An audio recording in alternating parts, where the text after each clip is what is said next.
I hate you, Michael Bay. I really hate you. So I went to go see Transformers, and let's just say I've never been so pissed off at a movie in like a long, long time. So I went to see Transformers the last night, and the trailers make it seem like that it's the last movie, it's the final lead up. It's really not. In fact, it's a start of a whole nother trilogy because they plan on doing 7 movies. Seriously, Michael Bay, how do you get work? I mean, I get it. You said at an interview that, in your quote, let people say what they want about my movies, they're going to go anyways. And you know what? That's absolutely true. Very true. Sorry about the shaky cam. Taping in my car. No, I mean, oh, all right, so let me break this down for you. By the way, this is Transformers The Last Night, the non-spoiler version, in case you haven't seen the movie and been considering it. So I'm going to break it down for you, and I will say that the first Transformers was fine. It really, it's not like the cartoon. It took place in modern time of 2006, as opposed to the original cartoon, where it took place in 2005, but it was made in the 80s, so that's what they thought the future would be. I had no problem with the first Transformers movie. It was a nice introductory movie. My only complaint was the cast was too huge. Too many people in the movie. A lot of characters introduced and would never return for the sequels. Okay, fine. Sometimes we need to have the first movie to learn from its mistakes and what went well and what didn't. Then we got Transformers 2, where Optimus Prime dies, but they didn't give it as much respect as the original animated Transformers, the movie. It was just like, oh, okay, cool, hunk of metal died. But he does come back, and the villain of that movie, The Fallen, was bland. And then Transformers Dark of the Moon, that actually was pretty decent. I mean, I hated the girl, Carly. I hated Carly that they replaced Michaela with. Otherwise, it got to the point of a true full-on Transformers invasion. And I liked that.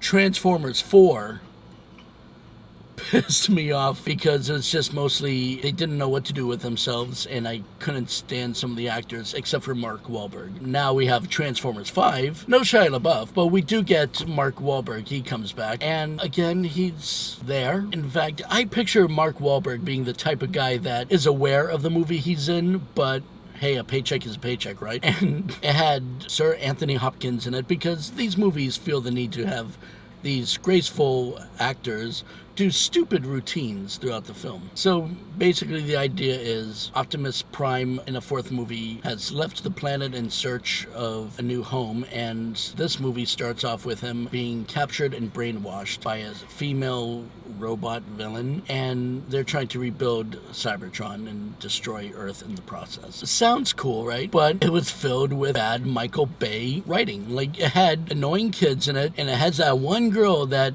acts like she's tough because she knows mechanics. But then, when you get to know her, she's actually a real softie. But she's not in the film that much. They also have some female love interest for Mark Wahlberg. She's a teacher or professor. I guess her goal is to learn about medieval times. Like, her father was heavy into that, and she wanted to be just like that. Meanwhile, her family is pushing her to get married. And that's the other thing about this movie. The whole King Arthur story. So basically, Excalibur isn't a magic sword. It's alien technology sword that Merlin got his hands on. And Merlin is portrayed as a drunk. Now, maybe that's how he was. I'm not really a historian, but they played him off as like the goofy drunk that you expect to see in a Michael Bay film. He's given Excalibur, and it's passed down over the years. He's buried with it. I'm not going to go too far into what happens, but I will say the trailers are deceiving. and the posters are deceiving too. There's Excalibur, there's that whole Camelot story in it, but it's kind of sprinkled out like throughout the movie kind of softly. And there's a poster of Bumblebee standing in front of swastika flags during World War II, and that's really just a brief, tiny scene of it. Like, the posters wanted you to think, oh cool, he's gonna fight Nazis, but it's like 2 minutes long of a scene. If you want to know more of what happens, check out the spoiler version. I've just had it.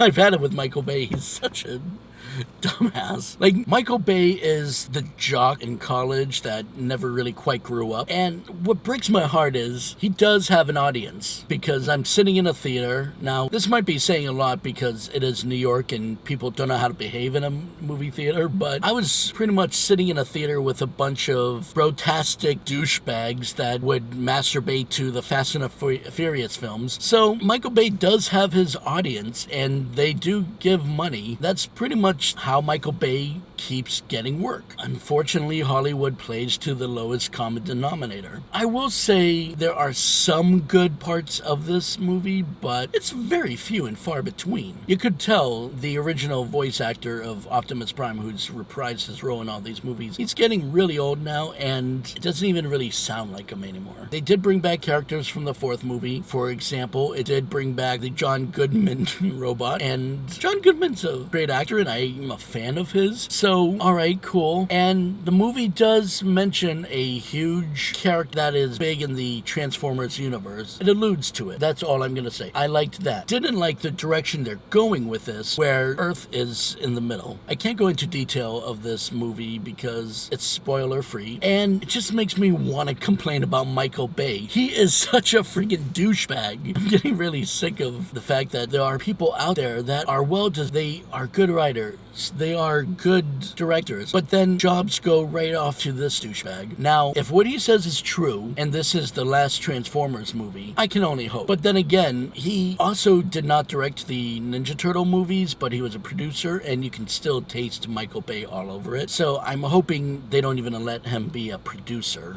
in the next Transformers. Breaks my heart, because I love Transformers. I mean, I was more of your Masters of the Universe and Ninja Turtles, but Transformers had a special spot in my heart, especially the original animated Transformers movie, one of my favorites. I am just gonna go ahead and say this movie gets a D+. Yeah, I'm really not pleased with this. I'm more pissed off at the direction of everything in this movie. The characters are very vapid, and the only one that's really entertaining is Mark Wahlberg, and I guess you could say Sir Anthony Hopkins was entertaining too, but it breaks my heart that they take such an accomplished actor like him and make him be in a Michael Bay film. So yeah, if you want to skip the movie and know what exactly happens, I'll do my best to break it down, but not too much, because there's not really much of a story in these movies anymore. But if you want to know what happens and you don't want to actually pay to see the movie, check out my spoiler version. Alright, have a good one.